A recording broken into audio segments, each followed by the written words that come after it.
Hey everybody, it's Chica, and today we're going to talk about the 3 things that make up your website.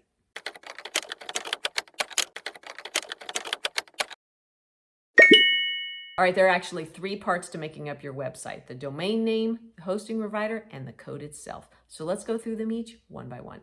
The domain name. This is your URL. This is your bloggingwithchica.com. This is your chicaandjoe.com. This is the path that gets someone to your website. But it's just a label. It's just a pointer. It doesn't do anything on its own.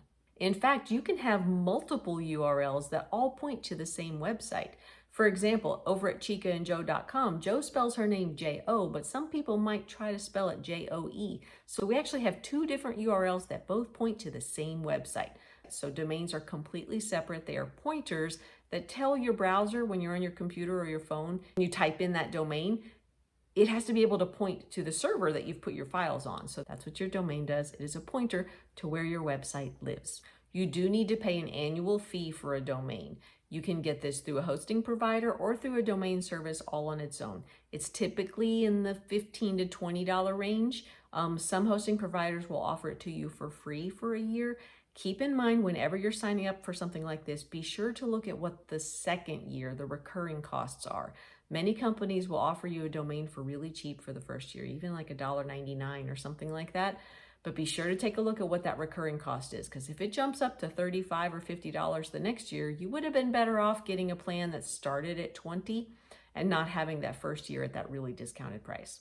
Now, your domain name can have .com, .net, .org. There's so many endings on your domain that you can choose, and that's just going to be something you're going to have to choose based on what's available for your business name and what suits the type of industry that you're in. Okay, the second part is your hosting provider. This is the company that provides server space for you to put your website files on. Regardless of what your website is made of, you have to have a server for those files to live on. And by the way, your domain is going to point to that server. You will also have to pay a separate monthly or yearly fee for your web hosting. This is typically in the maybe $100 to $300 range, depending on the limits you want to set up for your hosting. You might want to have unlimited bandwidth. You might need more email addresses. You might need more server space.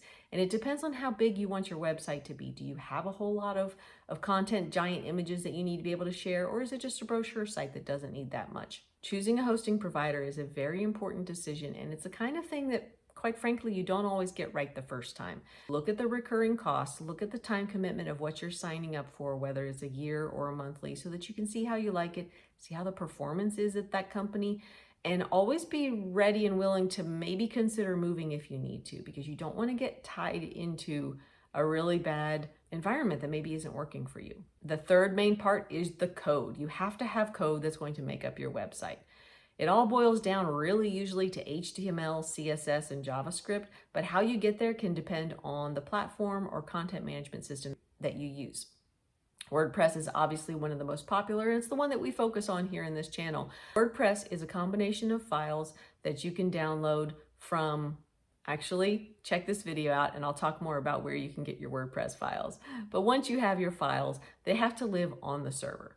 And once they're on the server, that's how they get served up when people come to visit your webpage. So let's recap those 3 pieces. I'm going to do it in reverse order this time. You have your files, you have your actual code that makes up your website. Then you take those files and you put them on a server, and that server is provided by your hosting provider. That is a service that you pay for. To get to that server to serve up that code, you have to have a domain so that when you go to a browser and you type in a URL, it goes somewhere. So your URL is a pointer that points to the server from your hosting provider where all of your code files that make up your website are stored. I hope you found that helpful. And if you have any further questions, consider joining the private Facebook group that I've got set up. If you go to Chica and Joe's Facebook page and you're a subscriber, you get automatically added to this group called Blogging with Chica. And I am there to answer any questions. There's a great community. It's a really great place to learn and work with each other and communicate. So I hope you'll consider joining. The link is down below. And until then, I will see you guys on the next video. And thanks so much for watching. I really appreciate it. And hey, don't forget to like this video and subscribe.